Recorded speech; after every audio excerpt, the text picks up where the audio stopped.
শত শত মায়ের বুক সন্তানের তাজা রক্তের মধ্য দিয়ে এই যে গণতন্ত্রের সূর্য উদয় হয়েছে, এই সূর্য উদয়ের পিছনে আমরা যারা আন্তর্জাতিকভাবে কাজ করেছি, প্রফেসর ডক্টর ইউনূসের নেতৃত্বে আমরা কখনো মাঠে ময়দানে, কখনো নীরবে আমরা বিশ্বের দরবারে আহ্বান করেছি বারবার যে বাংলাদেশের গণতন্ত্র, স্বাধীনতা, সার্বভৌমত্ব, আইনের সুশাসন, মানবাধিকার প্রতিষ্ঠা করবার জন্য আমরা ওনার নেতৃত্বে কাজ করেছি। আপনারা জেনে অনেকে জানেন, আবার অনেকে জানেন না। আজ থেকে 9 মাস পূর্বে যে পিটার হাস, মার্কিন রাষ্ট্রদূত, যিনি বাংলাদেশের উভয় দলকে শান্তিপূর্ণভাবে নির্বাচন করবার জন্য আহ্বান করেছিলেন, গণতন্ত্র উত্তরণের জন্য তিনি কাজ করেছিলেন। এই কাজগুলো করার কারণে তাকে অনেক অপমান অপদস্থ করা হয়েছিল। তাকে বলা হয়েছিল বিএনপির ভগবান, অথবা বিএনপির চেয়ারম্যান দায়িত্ব পালন করছেন, ইত্যাদি ইত্যাদি। শুধু তাই নয়, বিশ্ববিদ্যালয়ের পালিত ডিপার্টমেন্টের চেয়ারম্যান, বৌদ্ধদের যিনি প্রধান, প্রফেসর ডক্টর জিনিবধু বৃক্ষ।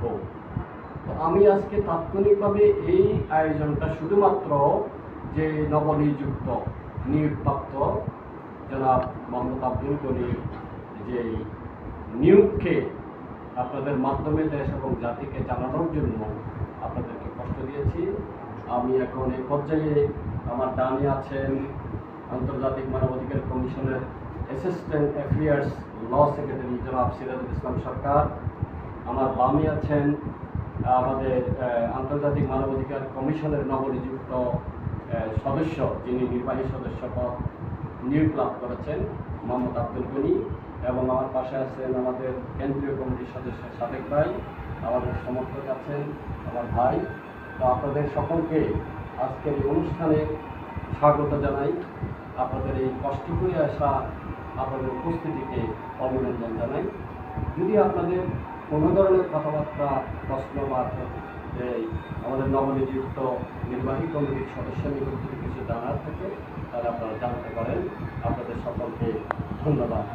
আসসালামু আলাইকুম। কাছে এবং জাতীয় মানবাধিকার কমিশন, জাতীয় সঙ্গীত, বিশ্বের বৃহত্তম মানবাধিকার কমিশনের অঙ্গ সংগঠনের সবার প্রতি কৃতজ্ঞতা জানাচ্ছি। পাশাপাশি আমার ভাই ও বোনেরা, সাংবাদিক ভাইদের প্রতি আন্তরিকভাবে শুভেচ্ছা জানাচ্ছি। আপনারা কষ্ট করে আপনাদের নিয়োজিত কাজ বিলম্ব করে আমাদেরকে সময় দিচ্ছেন। বাংলাদেশে আমাকে ডেনমার্ক থেকে ইন্টারন্যাশনাল হিউম্যান রাইটস, জাতিসংঘের অধীনে ওই সংস্থা থেকে আমাকে বাংলাদেশে নতুন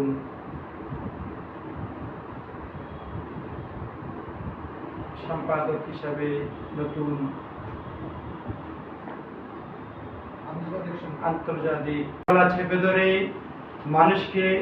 মানুষের বাক স্বাধীনতা খর্ব করে, মানুষের অধিকার কেড়ে নিয়ে, মানুষকে গুম খুন করে, মানুষকে খেটিয়ে টুকরা টুকরা করে সাগরে ভাসিয়ে দিয়ে 18 বছর এইভাবে পার করছে স্বৈরাচার সরকার। আলহামদুলিল্লাহ, 5ই আগস্ট আমাদের ছাত্ররা, আমাদের কৃতি সন্তান, আমাদের শহীদেরা, হাজার হাজার শহীদের রক্তের বিনিময়ে, ছাত্রদের রক্তের বিনিময়ে আজকে আবার আমরা নতুন দেশ স্বাধীন করতে পেরেছি। এই জন্য মহান রব্বুল আলামিনের কাছে আমরা শুকরিয়া জ্ঞাপন করছি। এবং এই বলে আমার এইখানে বক্তব্য শেষ করে আমি আপনাদের কাছ থেকে বিদায় নিতে চাচ্ছি। অবিচার হবে, মানবাধিকার লঙ্ঘন হবে। আমি আমার 100% শক্তি দিয়ে চেষ্টা করব মানবাধিকারের লঙ্ঘনের বিষয় প্রতিবাদ করতে।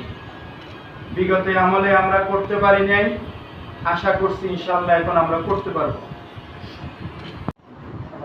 যেখানে যারা ক্ষতবিক্ষত হয়েছেন তাৎক্ষণিকভাবে বাংলাদেশের মানচিত্রের খোঁজখবর আমরা নিয়েছি। আমি গতকালকে পরশু নড়াইলে খুলনায় যশোর হয়ে ঢাকায় আসছি এবং আমাদের টিমের অধিকাংশ প্রতিনিধিরা এখন বাংলাদেশের মানচিত্রে অবস্থান করছে। আসলে যে সংখ্যালঘু যে বলেছেন তারা হামলার শিকার হয়েছে, আসলে এটা সত্য নয়, এটা মিথ্যা। কোথায় হামলার শিকার হয়েছে আপনি স্পেসিফিক বলেন।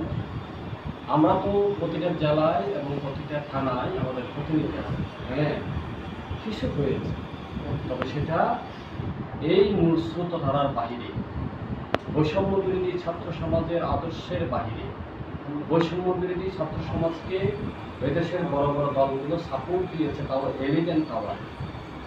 সুতরাং বৈষম্য বিরোধী ছাত্র সমাজের অনুপস্থিতিতে যদি কোথাও হয়ে থাকে, আমরা সেটা সাথে সাথেই পদক্ষেপ নিচ্ছি যাতে ফার্দার আর কোনোভাবে যাতে আমাদের নাগরিক, আমাদের সংখ্যালঘু বলেন, তারাও তো আমাদের ভাই, তারাও তো আমাদের বোন। এই যে ঘটনাগুলো ঘটেছে সংখ্যালঘুর উপরে, এগুলো একটা গোষ্ঠী এই সমস্ত কর্মকাণ্ড করে বৈষম্য বিরোধী ছাত্র সমাজের যে রক্তস্নাত যে আন্দোলনের ফসলকে ভিন্ন হাতে প্রবাহিত করার জন্য এই প্রক্রিয়ায় কিছু মানুষ কাজ করছে।